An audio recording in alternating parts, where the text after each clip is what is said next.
Off rip, this video might actually get me in some trouble, if not burn a couple of bridges, which is why it was important for me to make sure that I reach this amount of savings, so in case any entities decide to sue me for any information I might disclose here, I'm financially ready for it. Now, the main goal of the video isn't necessarily to teach you on how I got to make nor save this amount of money. It's mainly to teach you the lessons that I gained in the process of actually saving and making this amount of money. I was actually going to release this video 2 months ago, as I had already reached the amount of 100k saved up, but it wasn't all in my account, as I had loaned a couple of people. So if I was going to have to make the video, I would have had to put a disclaimer, which, if you think about it, would have made the title of the video seem a bit clickbait. So I decided, you know what, I'm just gonna log in, calm down, hustle even more so that I can stack up the money and then have it in the account as I make the video. Now I did that. If you notice, there's 2 video clips that I'm gonna be showing you. The first one was when I had saved up over 90k. And so then I made another video where now it's actually above 100k. Oh, and a key component that you also have to take in mind, as with the first line I mentioned, if somebody decides to sue me, this is not the full amount that I have. Obviously, you can't have your cards out because then you can be easily attacked. With that in mind, when those people that owe me do decide to pay up, that'll just be extra in the bank. Which is funny because originally the goal was to actually save up to 50k, which should show you how down bad I was, you know? I was going to try and make sure that I don't post any of my content until I had reached that mark. However, as the journey began, I quickly realized that aiming for 50k is sort of an admission of self-doubt, which would have defeated the whole purpose of making this exercise, as I was doing this to regain my self-esteem and have enough to whereby I can free my mind from thinking from the perspective of scarcity. So then I decided to double it. For the longest time, the strategy has been this. I go get a 9 to 5 so that I can make money to fund my actual career and use that money to buy equipment such as music production gear, cameras, and so forth. And then also save up money that can at least last me for a year so that I can then take all the money and resources and channel my energy into actually creating the art that I want to bring forth to the world. Now, the art that I create is actually very intricate. It's not surface level. So it requires a lot of research, a lot of trial and errors. And in the process, the hope was that somebody in the position of power will recognize that, yo, this kid is doing a lot. This kid is very dedicated and, you know, he's creating something of value. So then they would be like, let's step in and see where we can help so that he can scale up in a much faster pace where we all gain. Now, in the process of doing that, as you can probably imagine, if nobody picks up, the money's gonna run dry rather.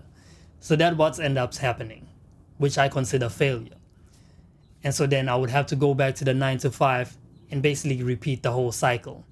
Because think about it, if I'm recording myself, making the beats, and I'm also writing a book, and I'm working the 9 to 5, those are things that are done by multiple individuals, you know, one field at a time. So if I'm doing all that by myself, it's gonna prove to be very challenging. So that's why I had to resign and focus on this. But right now I'm trying a very difficult challenge where I'm balancing all of this at once. We'll see how it goes. Until COVID hit, changing the whole world's paradigm, which forced me to also change my strategy as well.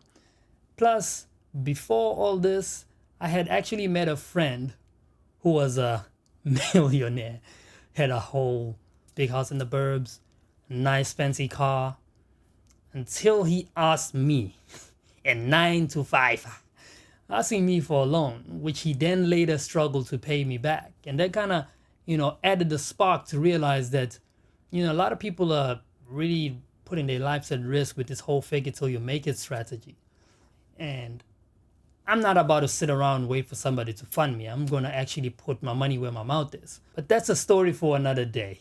For now, you can just subscribe, like, so that the algorithm can let you know when I make that video. I'll make a separate video for that story because that's a whole rabbit hole on its own. Back in 2021, just right after COVID, I was down bad, down to my last penny cents. So I told myself I'm going back to the 9 to 5, but this time around, before I start with the whole save 100K mission, I was gonna first spend my money on my essentials, which means getting my license, passports, and such. And with that in mind, I also had written a philosophy book which helps you in actually navigating your way around the world to actually climb up to success. So I took it as failure back in the days where I would have to work, resign, and then come back, work, resign, because I never even went a step above the corporate ladder. So I was gonna use the knowledge in my own book, stand on what I believe in, and see if I can use that wisdom to actually go around and maneuver my way up the corporate ladder so I can make the money that I need to actually reach that 100K. So let the lessons begin. But I'm just going to share a few for now, and I'll save the rest for part 2 of this video if I feel like making one. Lesson number 1. Study the needs and wants as well as the environment of those who hold the key you need to open doors to your next level. What do I mean by this? Well, going back to my 9 to 5, I actually had worked in this company before a couple of times. As I said, I would work, save money, resign, come back, and repeat the process. So I already know the processes, the structure, and so forth. Going in, I already knew that I'm going to kill it on the interview, I'm going to kill it on the training, as well as when I step in the first week, I'll make a few sales here and there just so that they see that this person has potential. But once I hit the ground running, I'm going to start scaling back, because the goal is to make sure that they find it easy in their path to let me go to another position. Because what I realized when I first was there a couple of times was that I'll push. They will say things like, oh, you're going to be the next manager such or next team leader. You keep in the path that you're on. But then when I then apply, you realize that you start, being stagnant and things are not moving in the way that you thought they would. That's because if you have to think about it, your manager makes money and shines when their agents make money and shine, which is commission. So why would they be fine with you leaving the role that you're in to go to be a manager? First and foremost, if you leave, they lose one of their top strikers when it comes to making commission.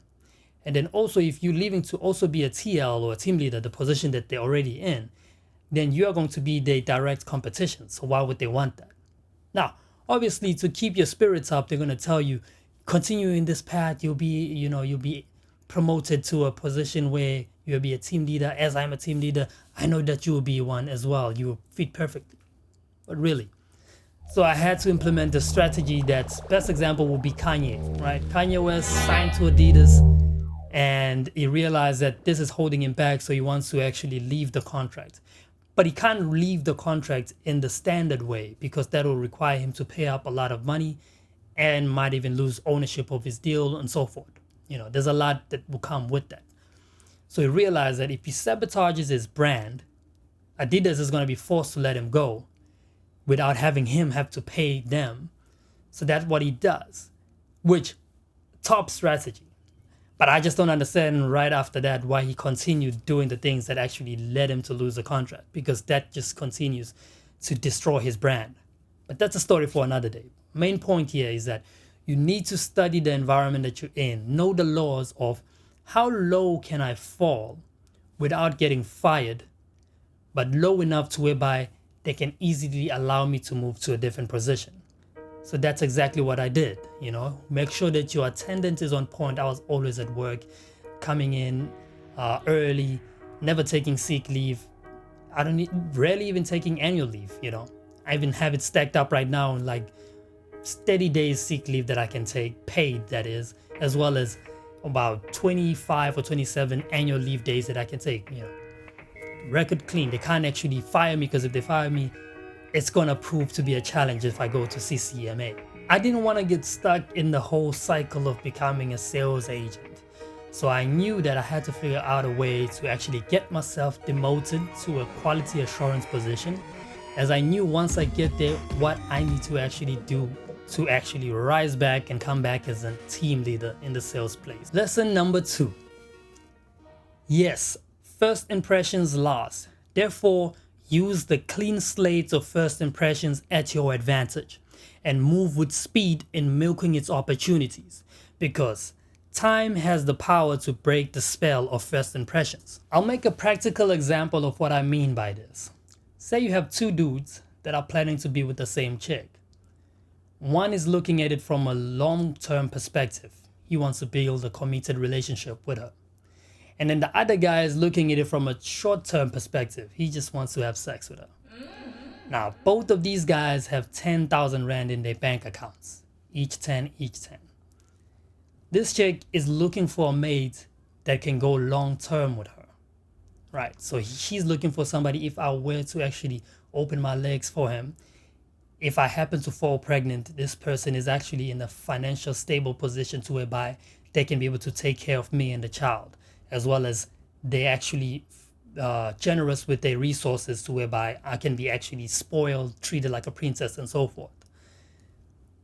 However, guy number 1 who's looking to go long term, he needs to calculate with this 10,000 Rand, how can I divide it at least for 10 months so whereby I'm able to sustain the same level or even go above without putting myself in a position where I'm choking myself out. So say the first month he's saying he's going to spend 1,000 Rand, next month 1,000 Rand. He probably can go up, but it's not going to go low, because you're trying to avoid a position where you go on the first date, you spend a lot of money, and then the second date you spend little, and then the chick is looking at that like, oh, you're trying to trick me the first time around, making it seem as if you're a bowler or something. And then now you're showing your true colors where you don't really have much, which kind of makes me look at you like you're not who you say you are. You need to reflect, you need to be authentic about it. So the guy will go first date, maybe spend 600 Rand, and then the rest of the month he probably spend the rest, the 400. The other guy who's planning to actually smash, he may go into it like, since I'm looking at it from a short-term perspective, he probably spent 2,000 Rand the first month, maybe 1,000 Rand on the dates, and then 500 Rand on something else, and then gift and such. 2,000 Rand. Now, if you got to look at it from the perspective of the female, she's looking at like, okay, she's more stable. He's more committed. He's spending a lot.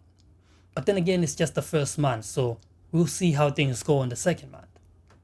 All right. So it's all fair game right now. Second month comes, you spend 1,000 Rand again. Technically, you still have, you're not fooling her with anything because you're sustaining how you actually started. So you're not giving the impression that you're losing interest. Because if you were to go 1,000 and then 500 Rand the next month, it's like, why are you investing less than you did before? Were you tricking me before? Or, Second guy, say he goes 3,000 Rand the second month, but he splits it. So he goes 2,500 Rand, maybe from the 1st until the 15th. And then after that, he spends the other 500 Rand. The chick is going to look at it like, wait, this guy spent 2K the first month and now he's spending 3,000. He's very more committed.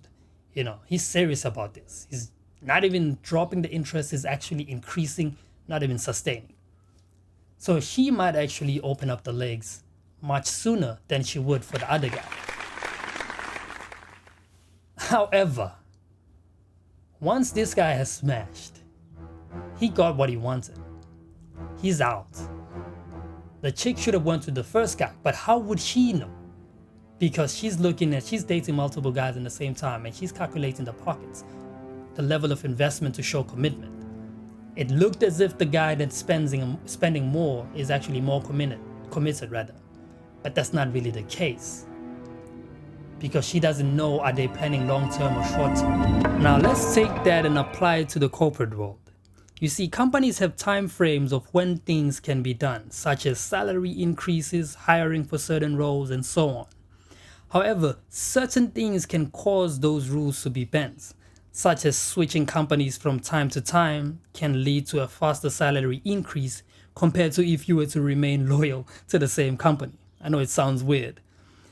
And so your goal should not be how to get what I want, but it should be to figure out how to shorten your time frame from this role to that role, as you can only sustain a high level of momentum for so long until you start feeling fatigue, leading to less growth, stagnation, where your previous high numbers and contributions to the company can start looking less impressive. In such a way, this is going to sound weird, but in such a way that if a newbie were to hit the same numbers that you are hitting, it will be more exciting to see the newbie do it than you, as it actually has grown to the point whereby it's expected of you. Even though it's great, but it's just expected of you. Which is why you need to move with speed. You need to grow or move to a new space to set a first new impression and repeat the cycle. Because the more you stay in the same place, we're all humans, we all have flaws. The more you stay in close proximity with certain people, they will start noticing your flaws, which will then, remove the whole magic of the first impressions principle. And then with that in mind, you will start being stagnant because they won't be fooled by how magical you are, because they will now see your flaws. I like to phrase it in other words in terms of, in your youthful years, you need to push with the growth investment strategy. And then once you are in your mature years, you need to settle down for the value investment approach. Obviously, those are trading terms, but you can take that into the context that we are discussing here, and you'll get the idea that I'm trying to put forward. In short, while you still have the energy, while they still have this first impression of thinking that you're all that, move, push fast, grow, and move to the next position or the new environment and set another new first impression and repeat the cycle. Lesson number 3. What got you to level 1 may not get you to level 2. But once you understand the needs and wants of level 2, you may be able to use level 1 into getting you into level 2. Now, what do I mean by this? Now, in the ideal world, and I will lean more towards the extreme in this example, things required from you in dating a girl in high school will be different from the things required of you for dating a girl in tertiary.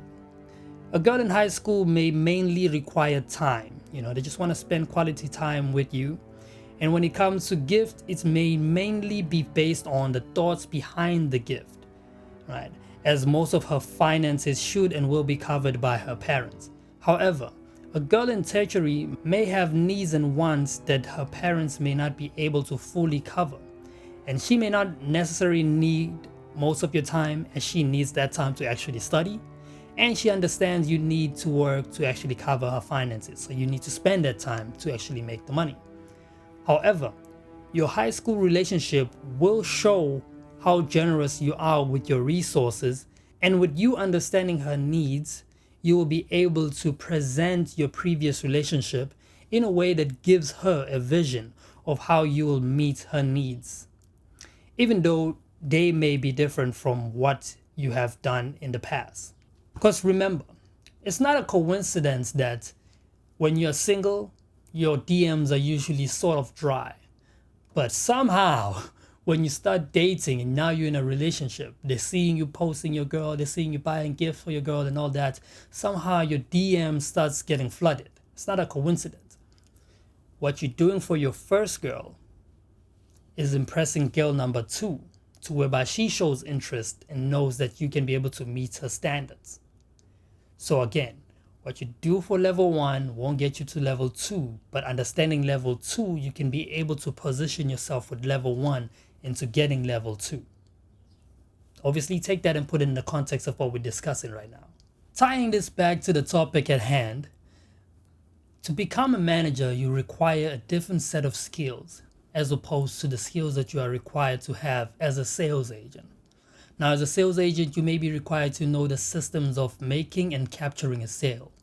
But to be a manager, you need to know those systems plus more. Systems such as Power BI, where you're just looking at statistics to help you understand the direction things are heading in the company. So you can be able to prevent certain things, save, cut costs, and actually scale up. And take all that information and create a presentation to actually show to the higher senior management so that they can actually make the necessary moves that benefits you, the ones above, the below you, and so forth. However, this also means then, just because you're a great sales agent doesn't mean that you'll actually be a great manager. And I've seen many managers where it's like, this person doesn't know what the heck they're doing, but I'm not gonna call out any names because again, no lawsuits. And another thing to keep in mind is that when you then position yourself in a direction where you're heading to that position, you shouldn't focus mainly on just impressing your manager. As I explained, they will try to hold you back. Your goal should be to try and impress your manager's manager. And you need to be very subtle about this. It needs to feel almost accidental. Such as if I were to make an example with myself, I sort of play the role of the shy, but I know what I'm doing type of guy. So my manager had to put me in a room with their managers so that I can make a presentation, But when I came into that presentation, I was a totally different person. I rocked it, right? Set the impression on plant the seed rather, on your manager's manager that this is the guy that I need to hire for this. So when the person that is above you, your manager, when their first impression with their manager starts wearing off, and your manager's manager starts looking for that replacement or somebody to be a competition so that they can level up, you will be the right person. This also applies to companies as well. That's why having a monopoly in an industry is a bad thing. They need to have other companies doing the same thing for competition benefits everybody involved. It's kind of like having that one friend who is cool but shy around chicks, so you feel safe to bring him around your chick. And the next thing you realize, dude is now a fantastic comedian, your chick is now laughing, she can't stop smiling because the guy is a comedian and whatnot. And so then second time around, you don't bring that guy next to your chick because you realize that he has a certain effect that you wasn't, it's like, when did you become a comedian, But it doesn't matter at that point because your chick, the seed is already planted. In fact, having that short space and time to actually impress her is what is more necessary than actually impressing her for long term, because then she may start seeing your flaws as well. And to further add to that, I need to point this out. Systems are key. So you need to be developing airtight systems and sticking to them. Because in days where you're feeling down, not motivated, or lacking the creative spark to keep things going, being disciplined enough to follow your well-developed systems is what shall keep everything running in those dark times. Plus, it saves you time and it's transferable. However, as important as it is to learn how to strategize, it's also important to realize that this is the real world and life can throw curveballs at you at any given moment. So you need to learn how to flip losses into wins. You need to learn how to strengthen your ability to think on your feet. Now, this means that you need to know how to control narratives. This can be public narrative, which is what people think of you, as well as the internal narrative, which is what you think of yourself. As stories are a mental software, I like to put it as. Because once your mind has been set into something, that is what will control how you position yourself in the world, how people see you, and how you actually maneuver around those thought processes. So I'll now be giving a list of tips and beats that I've actually picked up from life throwing some curveballs at me and how I actually handle those situations. Do have to start with a disclaimer though. I have worked in many different call centers and other industries, and I will not share any names. So if you feel that certain things said here are about you or your company, then that's your problem, not mine. It's also important to note that as much as I'll draw examples from my personal work experiences, these life lessons are not limited to neither of those companies nor industries, as the same life lessons and occurrences can be found in other companies, industries, personal relationships, and it can be seen in other governmental bodies that represent us. I'm just shining a light, or you can call it freeing you from the matrix. It's important to note that I've always wanted to climb the corporate ladder, mainly because as a person who views himself as an entrepreneur, I want to know how to be in certain roles and have the experience to actually handle certain things. Such, for example, currently I make my own beats, I record myself, I'm the audio engineer, I write my own lyrics, photography, and all that stuff. But not because I want to really be on those things, but I want to know how it actually works so that when I assemble the perfect team, I can be able to manage them in the right direction. And I say that to say I did take it as failure when I actually had to resign without even moving one step further.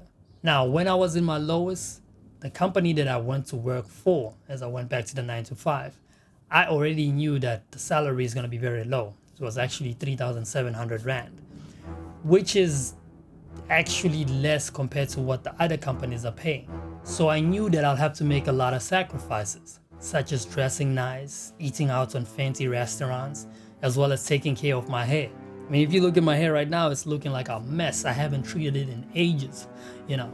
But on the flip side with that as well, I knew that if I don't actually, take care of that, then I reduce my chances of actually attracting someone. And that helps me because then I'm not distracted by romance. Because I also knew that I had to actually not be in a relationship at this point. I'm broke, you know. However, the amount that I'm earning this salary, other companies actually pay double. But I was going to take the sacrifices knowing that as time goes by, I'm going to move into a position where I'm going to earn more. However, the next role that I have as a compliance auditor was actually just an increase to 4,500 Rand. Still not much rather. Pushing that, knowing that the goal obviously is become the TL. Once I've reached that milestone of becoming a team leader, guess what the salary increased to be? Nope, it's not what you think. It was actually 6,000 Rand. Which, by the way, other companies, because I've actually went to interviews, they pay double that. They start you off on like 12,000 going upwards. And I know this because I went to one of the interviews where the lady actually asked me, why do I want to switch companies? I was like, I gave the typical, generic, politically correct answer. And then as the interview progressed, then she asked, what's your current salary? I gave her the amount. She laughed, we laughed, and then she said, I know why you want to change companies. She didn't say it directly, but she said it that way, which, as you can probably imagine, is because the amount is very low, and she's admitting that to it herself. Now, one thing that caught me by surprise, even though it wasn't that too surprising, as I had already picked up that this is the direction that things are moving, right, is that the department that I moved into was mainly dominated by females. Now, that's not necessarily a bad thing, but level me here. The team leaders are all females. The management is all females. And then the senior managers are mainly females. There's some dudes, but mainly females. Not saying it's a bad thing, but as you can probably imagine, it's like, are the CEOs, higher management looking at this and then not seeing it as a red flag? What's the deal? But that's to each their own. My main thing here is that it wasn't going to be easy for me to actually get into the department because there already some resistance in terms of he's a male and the role that we want to give is where somebody's going to be leading an all-female team. By the way, yes, 100% female team that was supposed to lead. However, as I said before, I already saw that this is the direction the world is heading. So I already positioned myself as a person that females can feel comfortable around. So it was easy for them to actually digest the idea of me as a male coming into this mainly female dominant space and then leading a whole female team. But I should point out, these were great people. I enjoyed my time there, so I have nothing against them. It's just that it does look a bit weird when you look at that. Team leaders 100% female, management 100% female. Yeah. Circling back to the point that I raised about you needing to know the needs and wants of those that hold the key to the door that you need to enter. I should also point out that they say men don't open up to women because women use the insights that men share in their vulnerable states to crush them in a later stage. So just as I say you need to know the needs and wants of those who hold the keys to what you want, you also need to deceive them on what you truly want and need, so that if they try to hurt you, they will lose while thinking they are winning. Best case scenario, which is the greatest finesse, not easy to pull off, is when you trick a person into giving you exactly what you want whilst having them think that they are setting you up for failure. And that's actually how I pushed my previous management into giving me a position where I started earning way more than double what they used to pay me, fast tracking my journey to 100,000. And now I need to downgrade in order to get more control over my time. By the way, this is also how Edward Bernays was able to trick women into actually smoking cigarettes. If you do the history on it, it used to not be seen as a good sign to actually see women smoking. So what he basically did is that he hosted some propaganda ads and so forth that actually normalized the smoking of cigarettes by women, to the point whereby now you see them smoking it and it's like no big deal. And this also circles back to another thing, which is now you see women bragging about sleeping with multiple men, women having parties celebrating high body counts.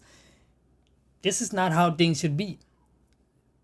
Women have just been tricked by feminism, the wrong feminism, into then seeing this as such a normal state when it's actually detrimental to their health and just the society as a whole. And don't even get me started on some of the ridiculous things that men have also been tricked into thinking is normal, like paying apartment rental bills for girls that they're actually not even sleeping with, in hopes that she will see them as a suitable provider, aka real man, whilst she's getting piped up by some dude who's not even paying for a sandwich. And you know what? Let me shut up before I say too much. Nevertheless, I will be making other videos, so I'll go into details when I release those. For now, you can just like and subscribe, so when I do release a follow-up, you'll be able to get it as soon as possible. And in the spirit of encouraging a culture of entrepreneurship, I will be sharing money with those that use their marketing skills to actually promote these videos. And we can work together to see how we can scale together to the next level, because I see the other cultures, they're working together and they're leveling up. And we need to figure out a way to also do the same. If I had to fund you financially to do your thing, I can do that. But nevertheless, peace out. Do get in touch with me. Let's see how we can make this work. Thank you for watching.